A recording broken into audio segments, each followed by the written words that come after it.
Alright, what's up guys? My name is Zach and today I am driving a 1994 Ford Mustang SVT Cobra. Up front is a 5.0 liter V8 and down below is a 5-speed manual transmission. Now I am super excited to be driving this SVT Cobra for two reasons. First of all, 1994 is the first year of this body style, so it's the first year of this body style of SVT Cobra. Although they did do it for the very end of the Fox body, this was all new, and Ford actually dumped $700 million into upfitting their factories and this platform to make this car what it is. So we'll dive into that a little bit later on. But the second reason is that it's a V8, it's manual, it's a nice fall day today, and I'm excited to share all of that with you today. But if you would like to submit your own vehicle and have it reviewed here on the channel, just like this SVT Cobra, you can head on over to my website, zackpradel.com/submit. It's a quick and easy submission form. It takes under a minute to fill out, and I come out to you. This video is made possible by theprojectsautomotive.com. If you're looking for awesome automotive streetwear, stickers, or mugs with original designs, check them out with the link in the description below. And I have to say, this Ford Escort one might be one of my new favorite shirts. But let's get back to that 5.0 under the hood. Well, it is somewhat of a carryover from the Fox body generation of Mustang. So I've driven plenty of vehicles with this engine before. However, they did give it a new intake manifold, new heads, and new injectors for the SVT Cobra to make it a little bit more special. Now, like I said, paired to it is a 5-speed manual transmission. It's a pretty unforgiving transmission. Getting in and out of gear takes a lot of right arm strength, and the clutch takes a lot of left foot strength. It kind of feels as though it doesn't really want you to shift it, but with enough pressure and force, you can do it. So on the other end of that, it's extremely satisfying when you do shift it. It feels like you just won a boxing match every time you drop the clutch. And today, well, today I'm $1 Million Baby. Last but not least, of course, the SVT Cobra is rear wheel drive. How does it feel to drive the SVT Cobra? Well, I'll let the 5.0 do the first little bit of talking.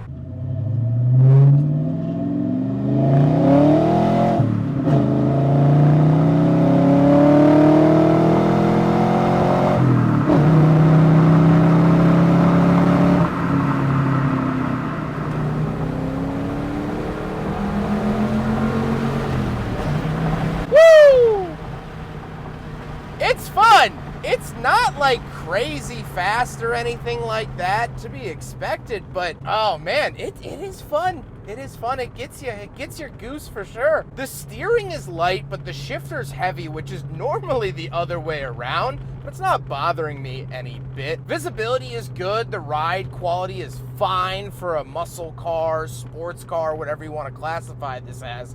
It shifts fine, it drives fine, but that V8, it's a lot of fun. And you do start to notice that this really is a warmed over Fox body. You start to feel that in the underpinnings and the suspension. And let me tell you, if you step out of line, the SVT Cobra has no forgiveness for you.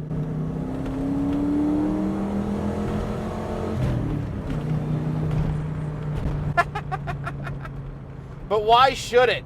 You signed up for it, didn't you? With that stuff out of the way, let's talk about the interior. Well, in front of me, I have 6 gauges. Off to the left is my fuel, coolant temperature, and speedometer. And off to the right is my tachometer, battery voltage, and oil pressure. On the steering wheel, we do have our cruise control options as well as our Cobra-specific horn button. And off to the left, we have our headlight switch, rear defrost, and climate vent pointed right at my left kneecap. On the door, we have the Ford Mach sound system. They really love using that Mach trademark as much as they can. And we do have the power mirrors, power locks, and power windows. Moving into the center, we do get a little digital clock, 2 climate control vents, and the climate controls themselves. This is an AC car, however, it has broken. So I'm getting a little bit of a schwitz today, but that's okay. Stock Ford radio as well. I like the nice little digital readout on it. I think it looks good, performs well for the era. And we do have a CD player down below.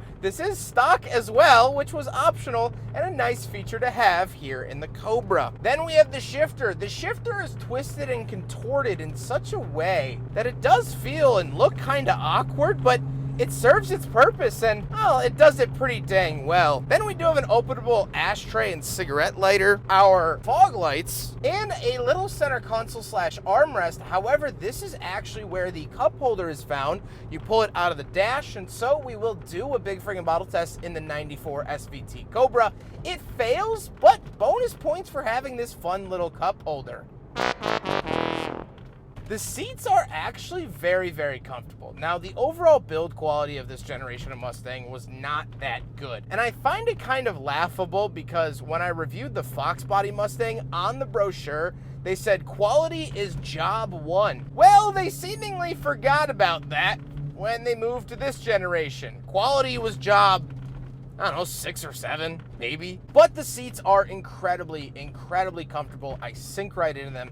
I'm a big guy, and normally me and sporty seats don't really get along too well. I don't really receive many of their Christmas cards. However, I actually work and fit pretty well in this SVT Cobra, so I'm not complaining here today. However, speaking of seats, we unfortunately, for me, have back seats. So let's go do a backseat review. All right, getting in the back of the SVT Cobra. Ugh. It's not good. As the owner, Oscar, said, it's not really meant for people, and I am seemingly agreeing. Don't even have any amenities back here. These are really, really just if you need them seats, but please don't put anyone you even want to have a relationship with back here, because they are not going to talk to you after that. It's not great. You can fold these seats down that actually open up into the trunk, but speaking of the trunk, let's go check it out from the other side. All right, around the back of the SVT Cobra. Now you can pop it with the key around the back like I will do here in a second. However, there actually is a button in the glove box. Some owners don't know this. You actually come in here and you get a little button right there. So very, very cool. Actually, might as well do it since we're here. There you go. Pop it open like that. Come around the back and just lift it up. Quite the heavy trunk, if I'm honest, or maybe the struts are just going out. But once we are back here, as you can see, really long, but really low loading floor. So you don't get a whole lot of stuff back here. You can peel this up. We have some awesome Jack usage stickers, as well as our spare tire, back when cars actually came with spare tires from the factory and weren't a $400 option. Dodge Hornet. Anyway, here's the rear trunk space of an SVT Cobra from 1994. Now we gotta talk about the looks, and you know what? I actually don't mind the look of this SVT Cobra. This generation of Mustang is my least favorite generation of Mustang, but I think the Cobra, especially with these SVT wheels that actually came off of a later model SVT Cobra, I think it looks very handsome. I think it looks good, and I'm very happy with it. It's red. Now, the owner told me that one way to identify a 94 versus a 95 is that the 94s did not get SVT badging on the rear trunk lid. So if you see one of those, it's probably a 95, in case you were curious. With all of that being said, let's get on to my final thoughts. What do I think finally driving an SVT Cobra from 1994? Well, I loved my time with it. It's a fun driving experience. Sure, this car does suffer from some quality control issues, but a lot of Ford products in the era did.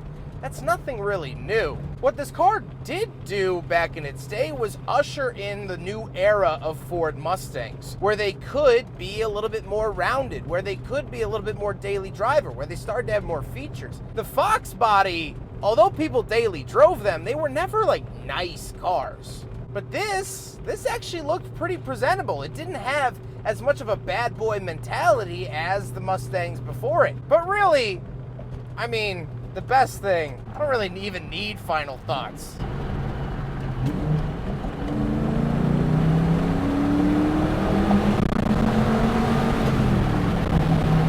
I don't need thoughts. I just let the clutch drop and the V8 sing and my head is empty again. Sometimes that's how I prefer it to be. I'm starting to come around to this thing, man. Like I said, this isn't my favorite generation, but it ain't too shabby either. I hope you guys enjoyed the video. Huge thank you to Oscar, as well as the Projects Automotive for making this video possible. The Projects Automotive is a t-shirt company They have some really awesome designs like this Ford Mustang design. So go check them out if you want some awesome automotive streetwear. They have some really good deals and some really cool designs as well. Go pick up a t-shirt, support the channel, support my friends, and I appreciate that very, very much. But I hope you guys enjoyed the video. Don't forget to rate the video, comment on the video, and subscribe if you really liked it. Take care, guys.